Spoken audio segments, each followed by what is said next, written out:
भारतर श्रेष्ठ थाना ओडिशार पाटपुर थाना।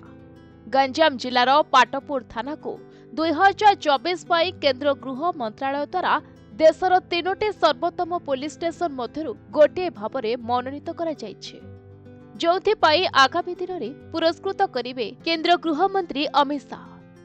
नवेम्बर 29 रु डिसेम्बर 1 तारिख पर्यंत भुवनेश्वर में आयोजित हेबाकु थिबा महानिर्देशक पुलिस सम्मेलन में केंद्र गृह मंत्री अमित शाह यह ट्रॉफी पुलिस स्टेशन रो इंस्पेक्टर को प्रदान करिवे। युग्म निर्देशक तथा सम्मेलन सचिव इंटेलिजेंस ब्यूरो समीर एसआईएम ओडिशा महानिर्देशक वाईवी खुरानिया को देशर सर्वोत्तम पुलिस स्टेशन भाव चयन विषय चिठी लिखि सूचना दैछन्ते।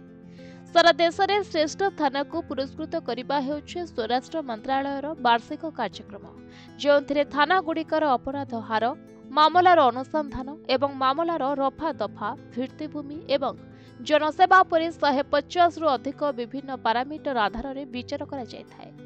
मोट पॉइंट गुड़िकर प्राय 20% नागरिकों ठारू पुलिस स्टेशन विषय मतामत उपरे आधारित होइथाय, आउ एहा परे ही श्रेष्ठ थाना को विवेचित करा जायथाय।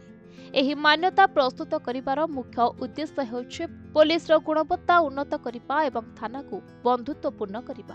तेबे एहार भित्तिभूमि सुविधा आकलन करिबा पई गृह मंत्रालयर एक टीम सेप्टेम्बर 28 रे 113 वर्ष पुराना पाटपुर पुलिस स्टेशन परिदर्शन करथिले बोली सब डिविजनल पुलिस अधिकारी संजय कुमार महापात्र कहिसंते। ब्यूरो रिपोर्ट प्रतिदिन टीवी।